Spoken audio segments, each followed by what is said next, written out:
All right, I'm back at the shop and I actually have not a surprise, but a blast from the past. I have my Shasta. I did recently sell it to a young woman out of Florida. She's gonna come pick it up, but what she wanted was an awning installed on it. And I can't deny the vintage awnings make these vintage trailers look great, but they are quite an added expense that if you didn't need an awning, nobody was going to pay for an awning. So I didn't ever want to put that on there. But she did want one. We split the cost on it, and I'm going to put the awning rail on and kind of hook up the awning. She went for a really nice one. I think you'll really be happy with what we got. So let's take this cover off and see what we got to do.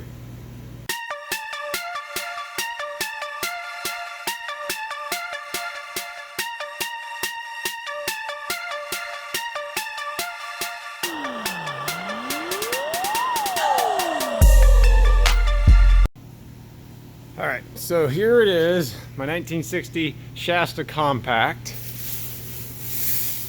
And I do have a video kind of showing this and everything I did to it.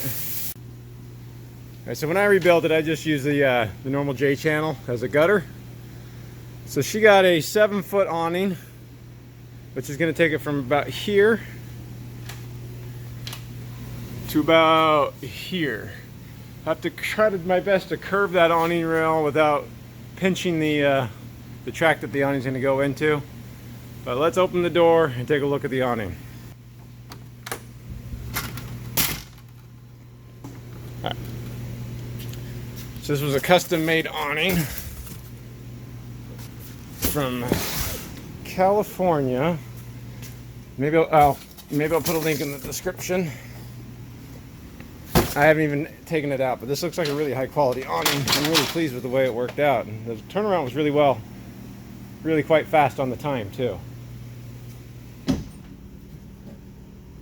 We even get awning poles.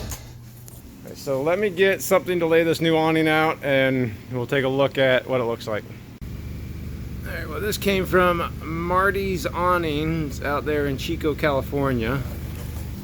Here we go with Marti's Awnings.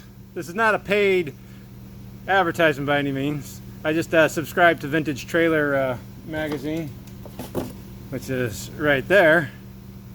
They go ahead and send it. They advertise in here, so that advertisement played off for them. And I'm not sure if they completely make these bags, but they do ship them in a nice little bag. So this is the awning. I have another box over here that is a bonus that the new owner wanted, but we haven't got to that yet. We'll save that for the end. So I guess let's open this thing up and see what we got. Obviously we had to go with the red and white stripes because that is beautiful. All right, I don't know if I should give that part away yet, but we got the scalloped edge with the fringes on it. And then this is what's going to go in the awning rail. Let me grab the awning rail.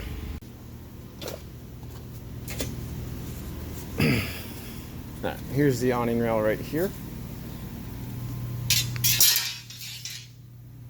And this is just going to slide in it just like that when you go to put it on. So this part needs to be mounted onto the trailer.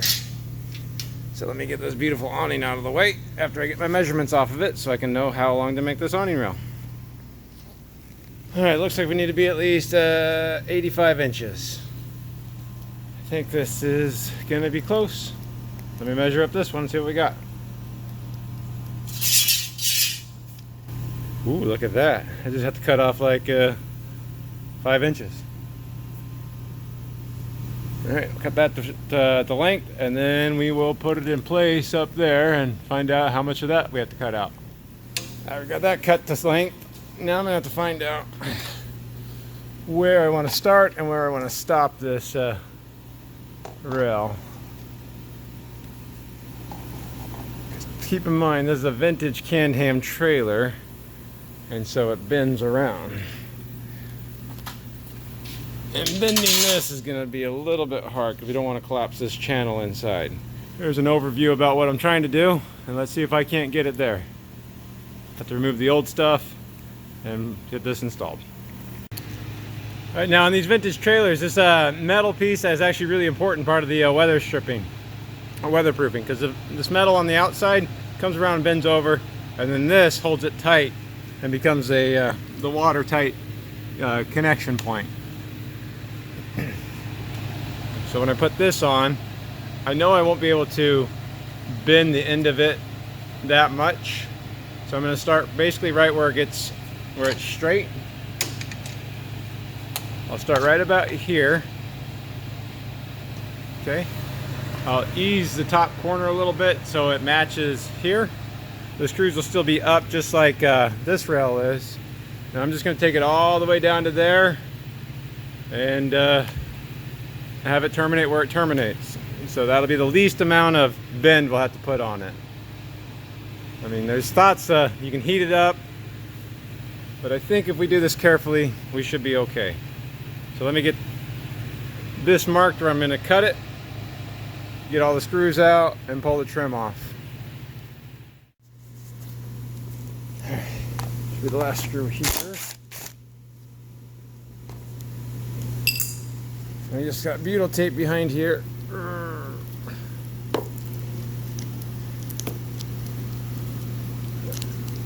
I don't want to ruin any of this.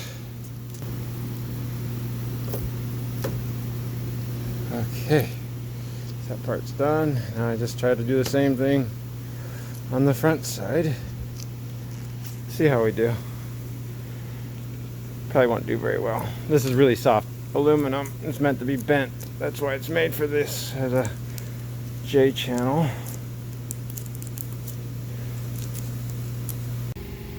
Now, as tragic as it sounds, this has actually been outside for about a year, and I have no water leaking on the inside, so I think I did a pretty good job when I built it. This is that roof edge that gets bent around. See if we can't get some putty off there so you can see it a little bit better. And so it literally is more like a canned ham because it is not just the shape of it, but the way it's designed and bent, kind of built like a can. Like I said, I'm going to flatten this edge down a little bit, and then that way when I put this on top, that'll kind of help hold that edge down and this edge down. So it's probably a good idea to use a plastic scraper here. Now, this doesn't have to be too perfect because we are just putting this butyl putty back on again. But since I can't guarantee that any of my holes are going to line up, I got to make sure those holes are covered. In fact, I could almost guarantee they're not going to line up. All right, well, that was pretty fast work. Butyl tape is pretty inexpensive, and I have, I don't know how many rolls of it over there. So we're doing okay with butyl tape. Now I'm just gonna, before I put new tape down, because I don't want to try to bend this and stick it to butyl tape, because that'll just be fighting itself. So I'm going to put the edge right there, screw that down, and then start screwing it down, and using the trailer itself as a brace, you can kind of start bending this, and we'll see how that goes. So now with that screw down, I can kind of position this screw it down, and then start bending this to kind of match the profile of the sidewall, and we'll see how that goes. Like I said, I might have to notch this side a little bit. I don't want to notch it too much, but I might have to. And I wouldn't say I'm at the halfway point yet, but I am starting to follow the curve or the profile pretty well. I'm not stressing this at all. I'm just getting the screws in, and then I just go to the next hole, and then I see it's going straight that way. Then I'm just actually pulling down on here, and I'm going to try to follow the contour, leaving about the same amount of gap up on top so it still looks good. See if we can't do this one-handed. But that's why you definitely don't want to do this with butyl tape on it already, because the butyl would stick to it all and then it wouldn't bend. And then when you pull it back off, you would bend it all up because it was stuck again. And so I'm just going to take my hand, put it in that position, and put a screw in. So there we go. See how well that's following the contour? I think so. And then you can kind of see how I've closed the gap up there. So I'm just bending it as I go. And this is where we're going to get to a little bit more of a radius. This is where I might have to start notching it. We'll find out in a minute. Well, so far I think we've been pretty successful. I haven't had to notch it as much at all, in fact. So last thing I did, I just put a screwdriver in the rail right there so I can use it as a leverage so I can bend it just a little bit. And strangely enough, it lined up right with a hole. So I can just put it right in that hole. I'll probably add an extra hole there and an extra hole up front. So let me get those put in, and we're doing great. All right, so there it is. Looking pretty good. That's why I went with the mill finish look instead of a white one. Besides, if it was painted white, the paint might crack.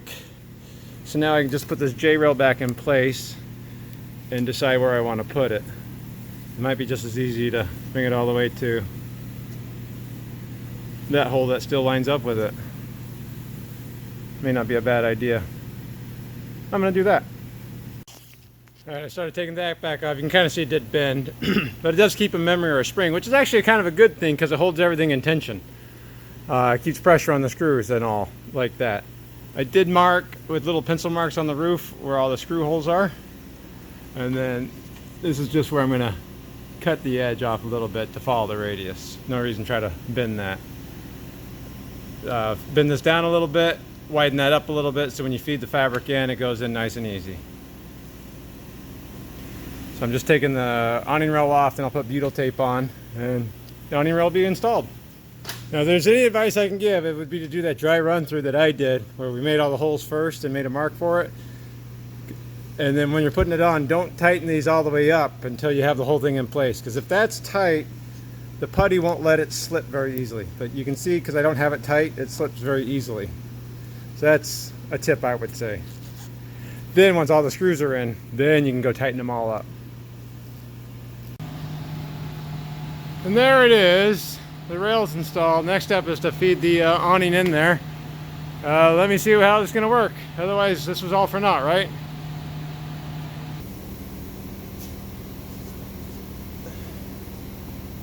This really is a two-man job.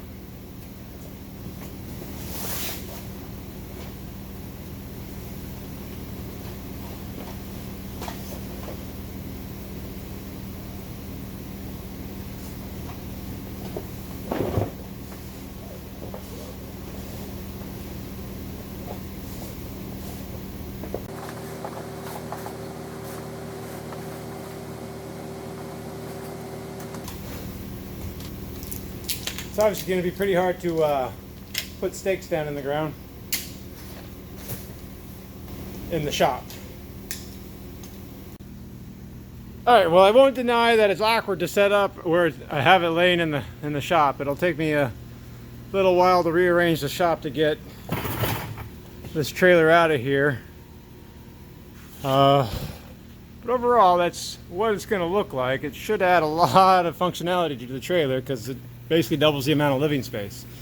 If you look inside here, you got all these D-rings under this scalloped edge. My customer, or the new owner, like I said, is from Florida, and apparently there are mosquitoes in Florida, so she wanted a mosquito netting attic room, and so Marti's awning actually built that too. She definitely needs some mosquito netting, so I've heard. So there's really nice thick material right there. So it's a two panel, the two poles are inside. It's three panels that zip together around the poles here. And then it just clips on right above with all these straps. You'd still stake in the panels down at the bottom. But there it is. This is what it looks like inside. I would say we effectively doubled, maybe a little bit more, the amount of living space in this trailer now. There it is. It's still there. Do I have the batteries on? Let's see if I got the batteries on. I must have the batteries on. I got a porch light. Means I still have a handle light. Where is that? Right there. No bugs under there, because you can see. All right, guys, there it is. Vintage awning installation on a vintage trailer. It looks really good. It definitely enhances the look of this trailer quite a bit. Thanks a lot for watching, guys.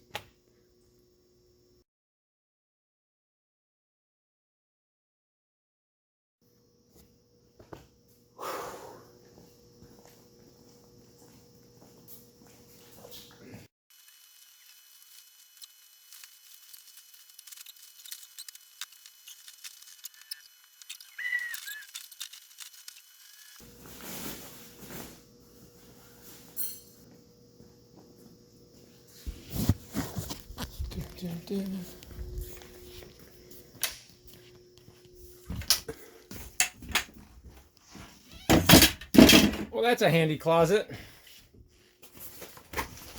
Good thing it's not a bathroom. I don't know why anybody would want to treat this as a bathroom. There's no room for that to be a bathroom.